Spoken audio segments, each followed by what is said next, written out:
mon serviteur, toi Jacob, que j'ai choisi. Postérité d'Abraham, mon ami, toi, que j'ai pris des extrémités de la terre.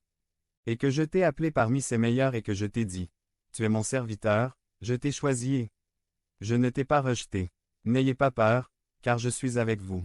Ne soyez pas étonnés, car je suis votre Dieu. Je lutte pour toi, je t'aide et je te soutiens de la main droite de ma justice. Voici, tous ceux qui étaient en colère contre toi seront honteux et confus. Ils ne deviendront rien. Et ceux qui vous combattent périront. Cherchez-les, mais vous ne les trouverez pas. Et ceux qui combattent avec toi ne deviendront rien, et ceux qui combattent avec vous ne deviendront rien.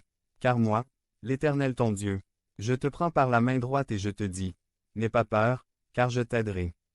Ésaïe 41, 8 à 13, 2. Nous devons encourager les autres avec la certitude que c'est Dieu qui nous garantit la victoire. 2.1. Les prêtres volume 2 doivent apporter au peuple une parole d'espérance et d'encouragement, rappelant à chacun que la présence de Dieu est une garantie de victoire contre les ennemis. 2.2. Israël, dans le passé, s'est laissé prendre au rapport négatif des espions.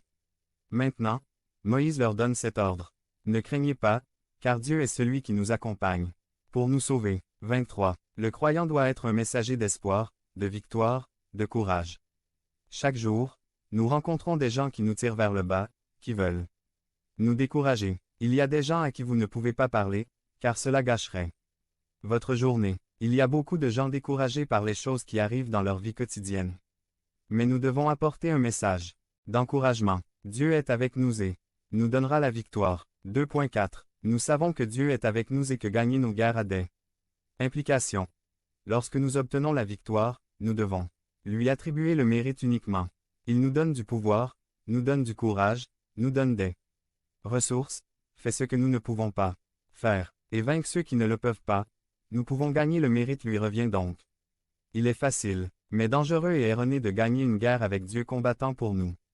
Et de s'en attribuer le mérite. Tire avec la poudre à canon de quelqu'un d'autre. 2.5. Les méchants rois se glorifiaient. Saül a construit un monument pour marquer sa victoire sur les Amalécites. 1 Samuel 15. 12. Hérode parlait, si bien que le peuple disait, celui-ci n'est pas un homme, c'est un Dieu. Acte 12. 21 à 23. Point. Et un jour fixé, alors qu'Hérode était vêtu de vêtements royaux, il s'assit sur le siège du jugement et s'adressa à eux. Et le peuple s'écria, voix de Dieu, et non de l'homme. Au même moment, l'ange du Seigneur le frappa, parce qu'il n'avait pas rendu gloire à Dieu. Et, mangé par la vermine, il expira. Acte 12, 21 à 23. Résultat. Tous deux ont perdu la vie et le royaume. 2.6. David a vaincu Goliath, mais le mérite en revient à Dieu. 1 Samuel 17. 47. Et toute cette congrégation saura que l'Éternel ne sauve ni avec l'épée ni avec la lance. Car la guerre appartient à l'Éternel, et il vous livrera entre nos mains. 1 Samuel 17.47. 2.7. Si j'ai gagné, gloire à Dieu. Si je chante bien, gloire à Dieu.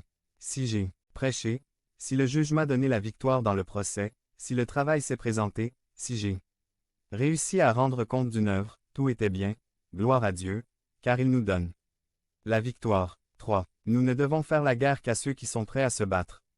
3.1. Certaines circonstances particulières pouvaient rendre quelqu'un disponible pour la guerre. Ceux qui possédaient une nouvelle maison, un nouveau vignoble ou une femme qu'ils avaient récemment épousée ne devaient pas aller à la guerre, afin de ne pas courir le risque de mourir au combat et de ne pas profiter de la guerre.